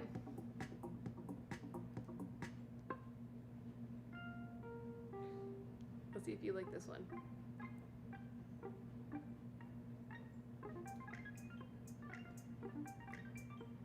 This is a little like 8-bitty.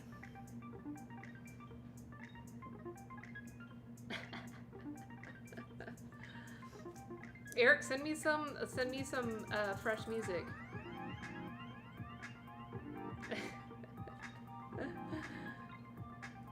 I don't like dealing with licensed music and all of that. So that's why I always using this same playlist. My friend Sojourner's music.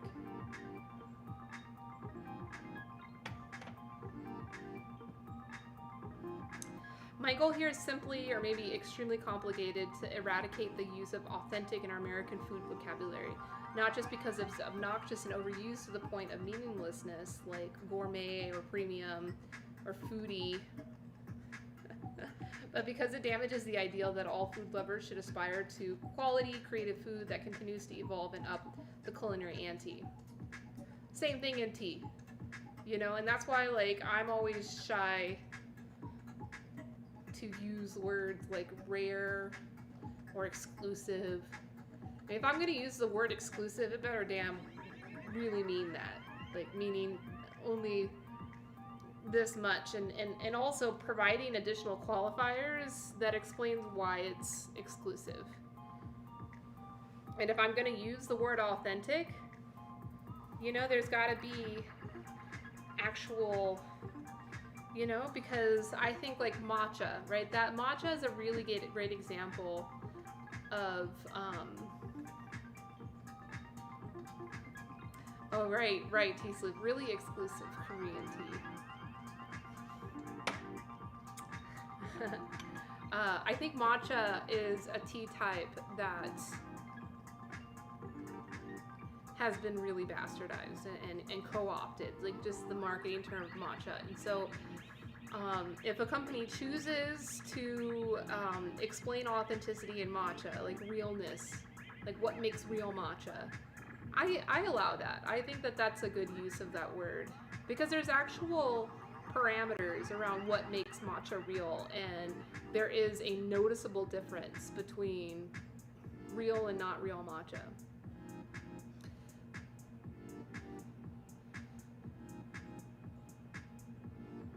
But I also agree that sometimes we have to be selective of words that we use, because if a word has been co-opted, like what this writer is saying about the word authentic, then maybe find a different word, or just like go more primitive, like just use the word real.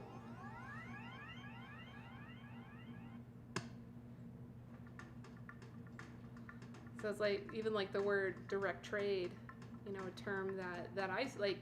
I thought it was a great idea back in 2013 when I started using that word to describe the tea that we were introducing to the market compared to other teas available in the market. I thought, oh, direct trade is a great way to describe this. People know what direct trade means from the coffee world, but now even the coffee world has started to eliminate and, you know, refocus its wording and vocabulary because everybody is using the word direct trade and it's lost its value, similar to authentic.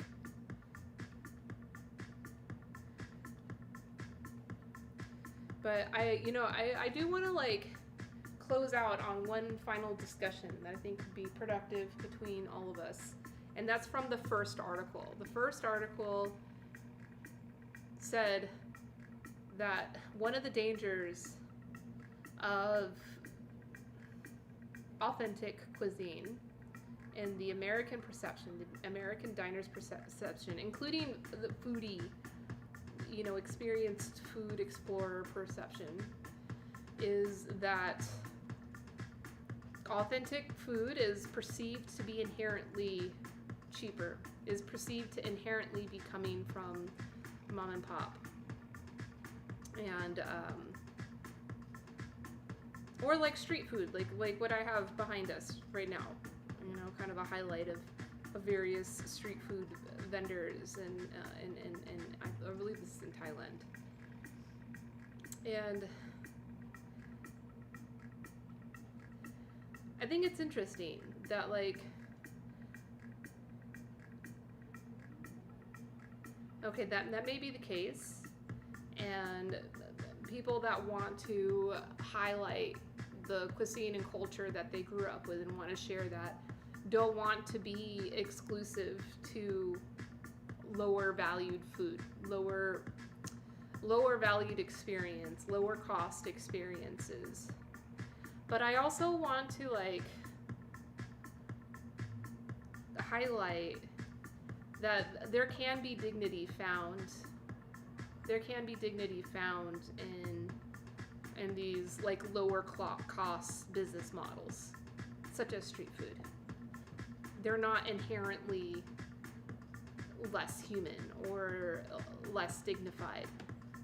That was the only like comment, if I ever had the opportunity to drink tea with the women that wrote that first article, is like, if your choice is to find dignity in your work through like higher value to fine dining, hell yeah, you should have that opportunity, that choice, without being inhibited by any stigma or perception that Chinese food is, or whatever ethnicity of food that you're preparing, needs to be low price, hole in the wall, mom and pop.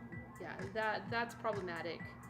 But I think it's also problematic to like just write off street food or hole in the wall type of places as like lower dignity. You know? And that's not the first time I've said this. I've been advocating for street food for a long time.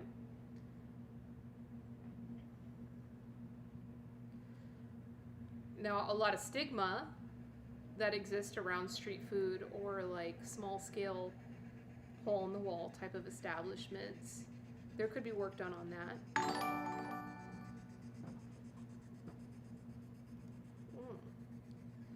Can't see. Oh, Nick, welcome. We got a raid. Welcome to the stream. Good to see you. Oh, good to see you. I hope you had a great stream. Hornet. Are we being attacked by some hornets? Is that what's going on? Hi, Blade Steak. Yo! We're talking about a pretty heavy subject today, Nick. So a subject I think that you have a lot of experience on. I'd love to hear your feedback. But first, how was your stream? What'd you do? Did you make some cool music? Bitcoin's interested. Huh, Bitcoin, you interested? Do you want a treat to celebrate our raid? All right, we'll do it.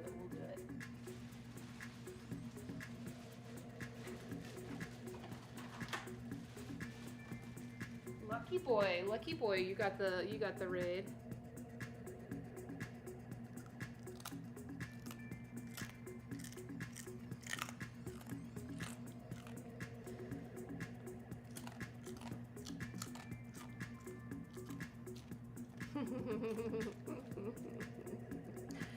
Yeah, Nick and I are friends. We both just actually we met each other in another stream in chat. Another cool streamer. But Nick and I have a lot of common interests. T of course being one of those. So yeah, Nick, we're talking about authenticity. And like I read a couple of like op-ed articles earlier about how the concept is bullshit and how if we really want to support good culture in our food here in the States, you know, and this is also an observation of Asian Pacific American Heritage Month, that if we really want to support Asian culture in the States, and something that could be learned across the world in other countries where there is various diasporas, and I should say North America because I know you're in Canada, but there's a lot of similar overlap in these concepts. That like the concept of authenticity has caused a lot of damage to food business owners, chefs, and other, you know, members of the hospitality world. People of color, you know, it has added unnecessary stress and has been problematic. So what is authenticity to you, and do you agree with that? I know you weren't here for the articles, so you don't have like the complete context of what we've been talking about, but I think it's something like someone like you that like I've seen practices several different cultures, and I feel like from what I've seen in your practices have been extremely respectful and not fetishized. That's a big one. I mean, that kept being a recurring theme in the articles that we looked at today, was like the fetishization of things that are just like commonplace for people, and allowing people that don't come from those cultures to almost monetize off of those fetishes, because they have some type of singular perspective of those cultures, and because of that,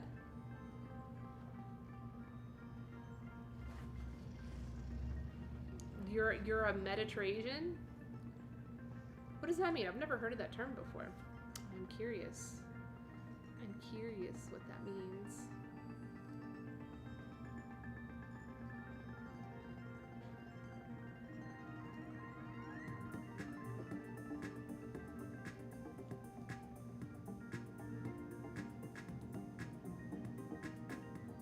Bland Steak, thank you so much for the follow. I hope you enjoy your time here. Yeah, let me introduce myself. My name is Elise. This is Bitcoin. Say hello. Say hello. This is Bitcoin. Bitcoin. Say hello. Look over there. Look. Say hello. Be a good boy. Okay, thank you. This is my dog Bitcoin. I'm a tea streamer. I'm also a tea importer located in fabulous Las Vegas, Nevada. And I stream all about tea. I stream 5 days a week. On Mondays, I talk about the hospitality industry, how we can bring more dignity to it. On Tuesdays, I have now started doing gaming. So I'm a gamer now. This is the first time in life I'm like almost middle-aged and getting into my gaming career. On Wednesdays, I host a Constitution study group. On Thursdays, we have a community interactive tea party and a virtual tea house that we stream. And then on Fridays, I do a segment called Best Life Fridays, where I do a deep dive, often very academic, into various topics that can help us find ourselves on the path towards the best life for Yes. But everything focused on tea, all about tea, the tea lifestyle. So there's a lot of talk around civility, culture, art, and of course hospitality and food. So if you like any of those topics, you are really going to enjoy hanging out on our channel, on our tea network.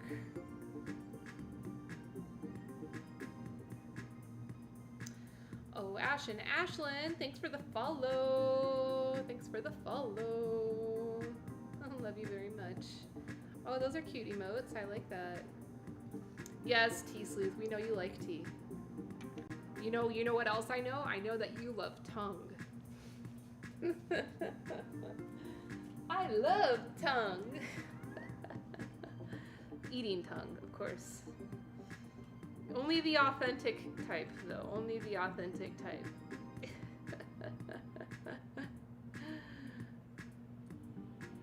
I do love tongue. I love tongue, too.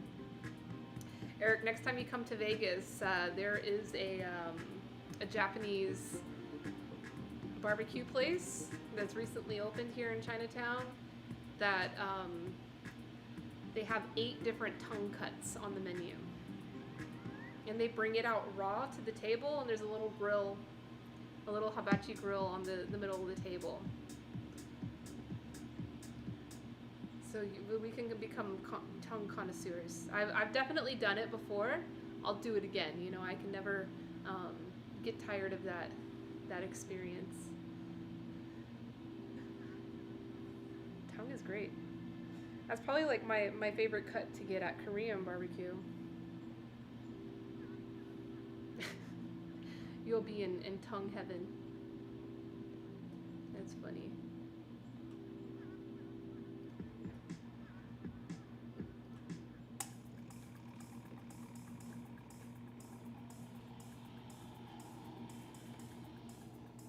So in about 10 minutes or so, we are going to be having a gathering in that virtual tea house, which everyone is welcome to. I do not stream our Monday night gatherings. We do like to maintain some time of intimacy and safety in that space. So on Monday nights, I do not stream. On Thursday afternoons, we meet there at 2 Pacific, and that I do stream. So, you know, if you don't want to have your conversations streamed to the world, we talk about everything and anything, you know, and that's like a really great experience to see what tea is all about. That like tea, enjoying tea is not just about like sitting there and talking about all the different, you know, tasting sensations that we're having around the tea, but you know, tea has all these amazing physiological effects on the body, like not just chemically, but of course chemically there are compounds in it that physically make that change on you, but there's, you know, even like ritualistic activities, meditative activities that really like open up the heart to empathy, which is a fascinating thing when it's done in a collective experience with other people. And you'll see conversations will go in places. It's like, what? I can't believe we talk about that. But it's because everybody is feeling vulnerable, safe, comfortable, empathetic. And it's pretty magical. It's really, really, really magical. And at the end of the day, that's what I've found. Tea lovers that are longtime tea lovers, just like our friend Tea Sleuth here,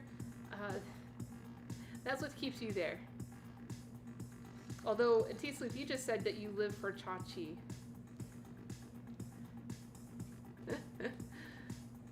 But chachi is a part of this other effect, you know, like the effect of empathy that the tea experience provides for you, of tolerance, understanding, openness.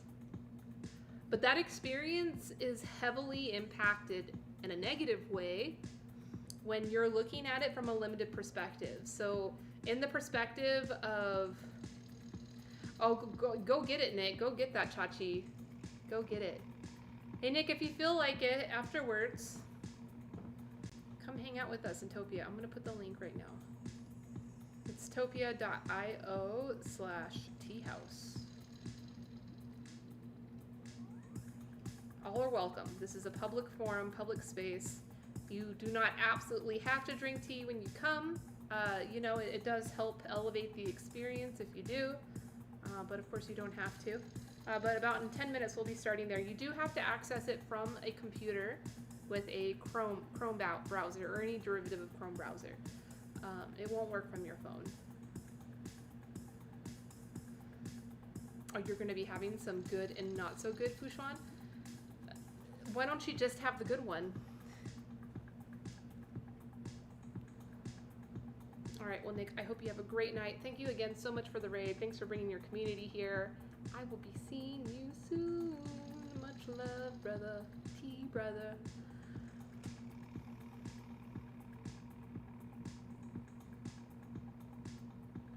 Right, Nick? That's what I'm saying. Life is too short and important for bad tea. That's a definite. I agree with that for sure. Cheers, Nick. Have a great evening. I'll see you soon.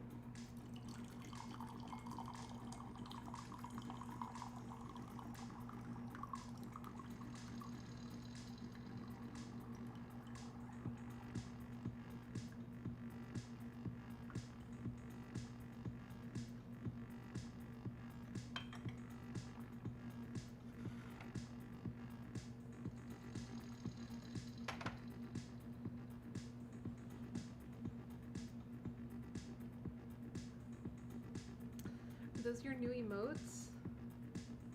Oh, you got a little teacup emote? I like that. Oh, that's cool.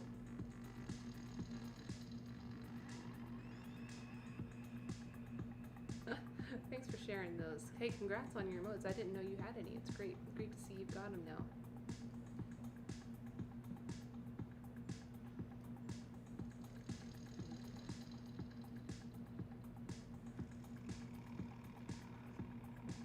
I mean, I guess so.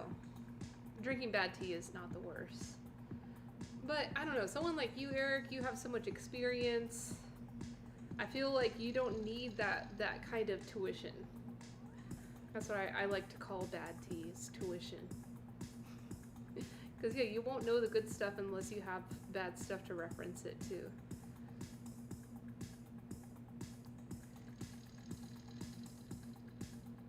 It keeps you humble. Well, dang, we need that. We need Eric to stay humble, that's for sure. Oh, man. No, no tease on you. I love you. Love you very much. Love you very much. Alright, who to go hang out with?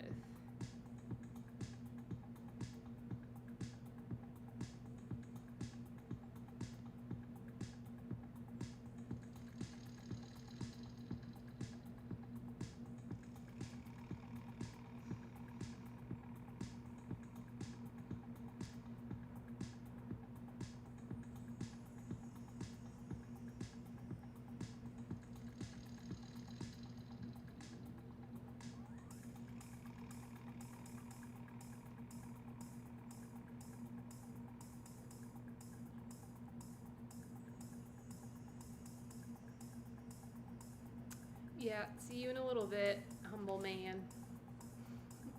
I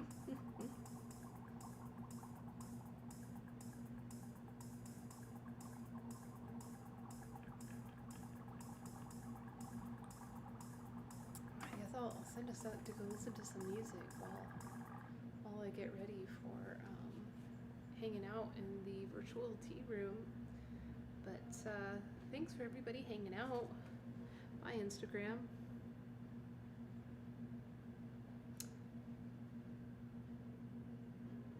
Bye, TikTok.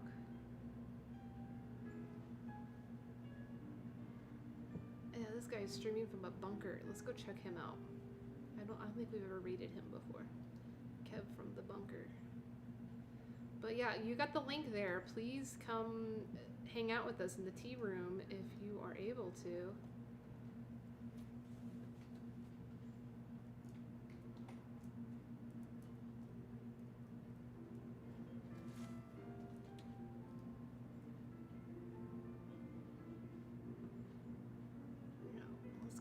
Kev from the bunker. I guess, yeah, he loops music from a bunker in Toronto. Go check them out. Say hello, send them some tea love. And I will see you all tomorrow or in the tea room in just a few minutes if you want to come. You are all welcome. I look forward to seeing you there. Thank you so much for hanging out. Keep it real.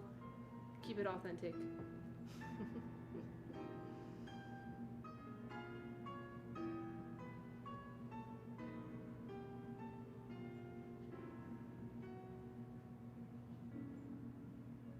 Or a white teenager. Thanks for saying I can pass as a teenager, I guess. All right, we're ready to go. Give him some tea love. See ya.